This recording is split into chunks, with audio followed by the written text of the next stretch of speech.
कहाँ गए? बाबा साहब के पुष्प खोलने जा रहे हैं। अरे तो बुलाएंगे,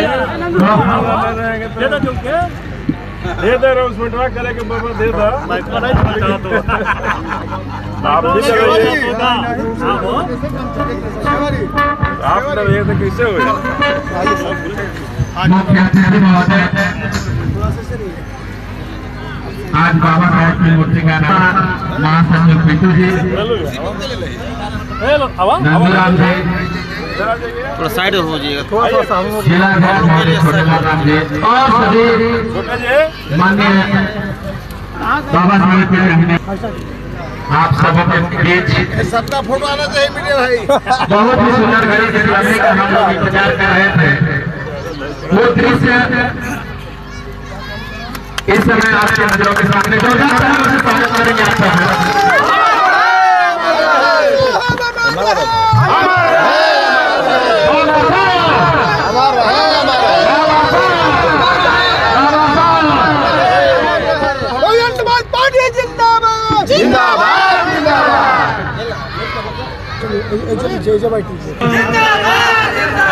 बाबा साहब अमर रहे, कांतीराम साहब अमर रहे, मानव कांतीराम साहब अमर रहे।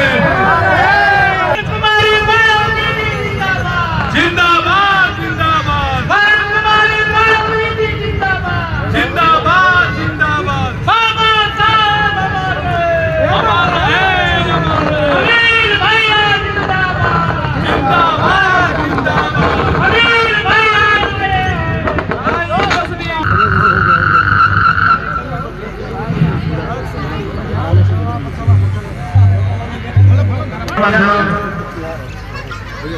और आज सभी सम्मानित अतिथिगण का एक बार फिर इस ग्राम सभा छोड़ी कमेटी की ओर से हार्दिक अभिनंदन और स्वागत वंदन करता हूँ। आप सबों की गरिमामय उपस्थिति में आज ये सपना साकार हुआ, इसलिए आप सभी को कोटि कोटि दिल से बहुत बहुत धन्यवाद, हार्दिक बधाई। सर हम बात कर रहे हैं जो कि आज मूर्ति का अनावरण किया है, आप इस पर क्या करें? देखिए, ये बाबा साहब का मूर्ति है आदम का, और आज शेरी गांव में, रामगढ़ के शेरी गांव में हमारे बाबा साहब अपने संविधान के साथ उपस्थित हो गए। कहने का मतलब है अब बाबा साहब इस रामगढ़ के शेरी गांव में उपस्थित हो गए अपने संविधान को लेकर, जिस संविधान के साथ आए दिन भारत के अंदर छेड़छाड़ हो रहा है, जिस संविधान को भारत में अभी जो बैठी हुई जो निकम्मी सरकार है उनको बदलने की बात कर रही है, हम अपने छेवरी गांव में उनको बैठाने का काम करेंगे। और ये संविधान किसी भी स्थिति में नहीं बदलेगा। ये छेवरी गांव के एक एक जनता का, एक एक व्यक्ति का प्रतिज्ञा है, संकल्प है कि हम सबों के रहते हुए हमारे संविधान को ये सरकार चाहे वो जो कर ले, लेकिन हमारे संविधान को नहीं बदल सकती।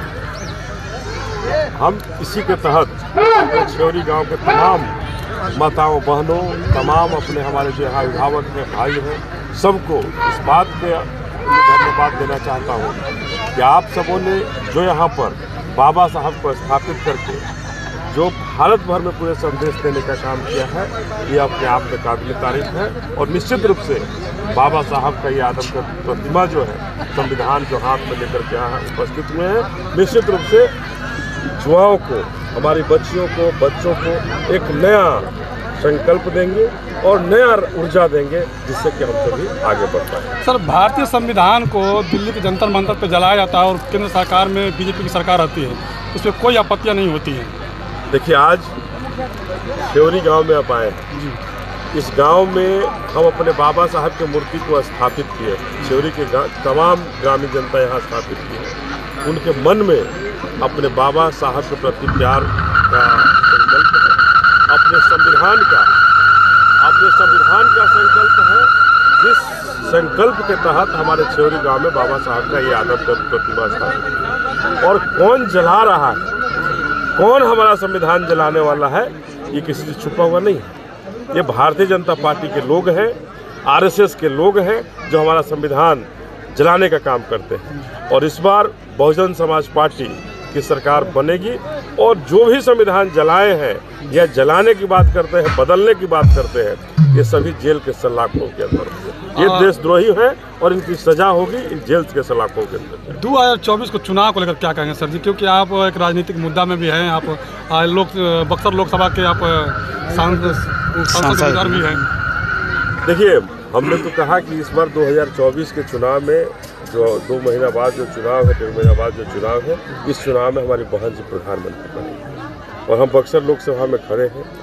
निश्चित रूप से मैं आपको बता देना चाहता हूं कि बक्सर लोकसभा में चाहे जो हो जाए, जो प्रत्याशी हो, लेकिन विजयी बहुजन समाज पार्टी। एक सवाल उठता है यहाँ पर कि ये लोग कहते हैं कि जगदानंद की जो है कि यहाँ पर धरती है और यही धरती से अश्विनी चौबे जो बीजेपी से जीते हुए हैं, इस पर क्या कहेंगे? देखिए, जगदानंद की धरती क्या है?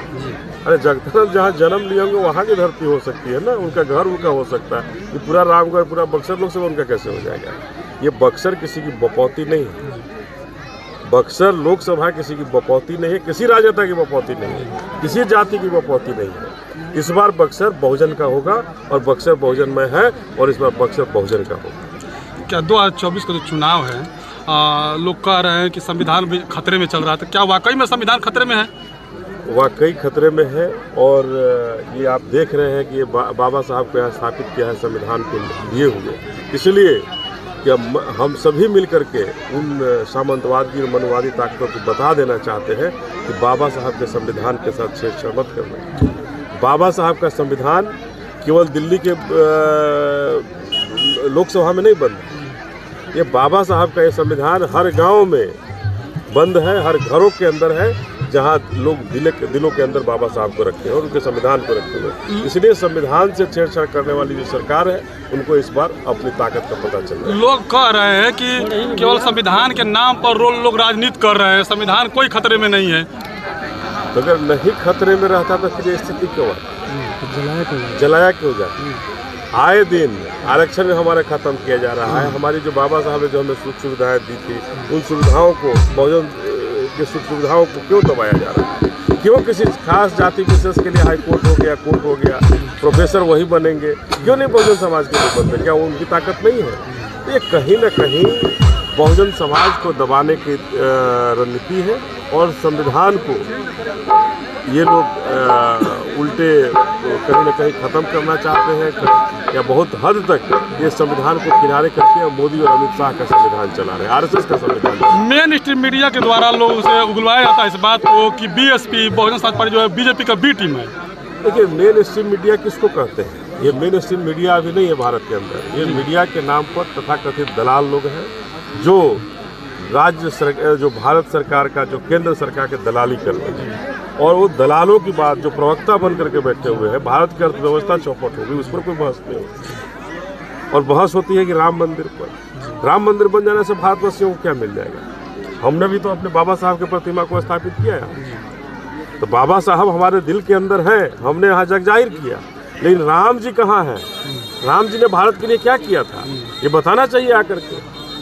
आखिर बीएसपी का 2024 का मुद्दा क्या रहेगा? देखिए, बीएसपी का मुद्दा है कि हम अपने संविधान की रक्षा करें, अपने संविधान को अक्षरशः भारत में लागू करने के लिए बहन जी की सरकार बनाना चाहते हैं और अपने बहुजन समाज को हर सुख सुविधा मिले उसकी लड़ाई के लड़ेंगे। बक्सर लोकसभा के जो जितने जनता हैं उनको क्या संदेश देना चाहेंगे? जो बक्सर लोकसभा के जितने जनता हैं उनको क्या संदेश देना चाहेंगे? देखिए, बक्सर लोकसभा के सम्मानित अपने जो हमारे अभिभावक हैं सबको यही कहना चाहेंगे कि इस बार लड़ाई आर पार की है और इस बार आर पार की लड़ाई में ये जो भेड़िए जो हैं, जो बक्सर को हमेशा लूटते रहे, ठगते रहे, उनसे सावधान होकर के इस बार अपने बहुजन के लिए खड़ा होना है और बहुजन को जिताना है। Thank you sir.